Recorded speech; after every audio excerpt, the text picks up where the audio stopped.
সালাম, আসসালামু আলাইকুম। আজকে আমি একটি পুরোনো কথা দিয়ে দুই চারটে কথা বলতে চাই। ইতিহাসের সাক্ষী হিসেবে আবার নতুন করে 2025-এর একটা সাক্ষী হতে যাচ্ছি। যেমন 1981 সনে আমি অনেক ছোট ছিলাম। ওই সময় শহীদ প্রেসিডেন্ট জিয়াউর রহমানের এই জানাজায় আমি আমার যে গার্ডিয়ান ছিল তার সাথে অংশগ্রহণ করেছিলাম। এটা আমি ভাগ্যবান। আজকে 2025 সালে এসে আমাদের দেশমাতা এবং গণতন্ত্রের মা বেগম খালেদা জিয়ার জানাজায় অংশগ্রহণ করতে পেরে আমি নিজেকে খুব ভাগ্যবান মনে করছি। এর পাশাপাশি ওয়ালটন আবারও মিলিনিয়ার অফারে ওয়ালটন ফ্রিজ কিনে আপনিও হয়ে যেতে পারেন মিলিয়নিয়ার। মিলিনিয়ার ছড়াছড়ি দেশ জুড়ে, এটা শুধু ওয়ালটেনই পারে।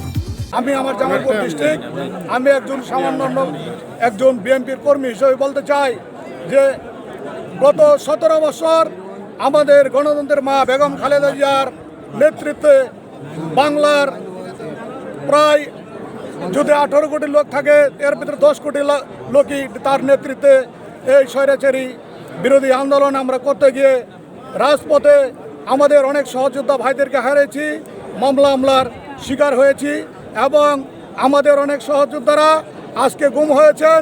একমাত্র সেই ফ্যাসিস্ট শেখ হাসিনাই এই কর্মকাণ্ড চালিয়েছে।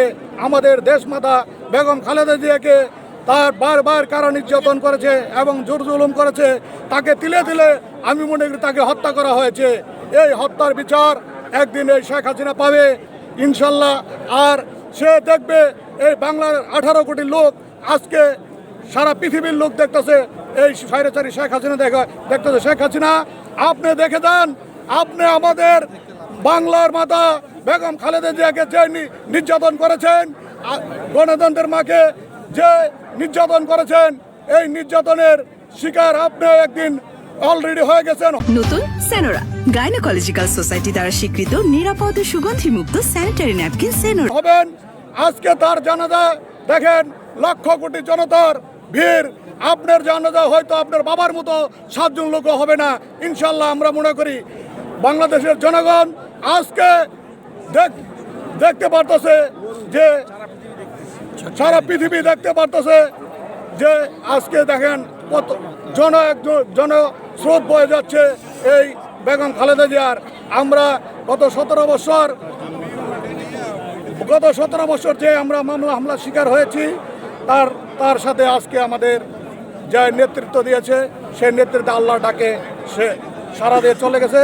তার আত্মার মাগফিরাত জানায় এবং দেশ এবং দেশের বাইরের সকলের কাছে দোয়া চাই আল্লাহ যেন তাকে জান্নাতের মাকাম দান করে। এ বলে আমার বক্তব্য আমি শেষ করছি। আসসালামু আলাইকুম।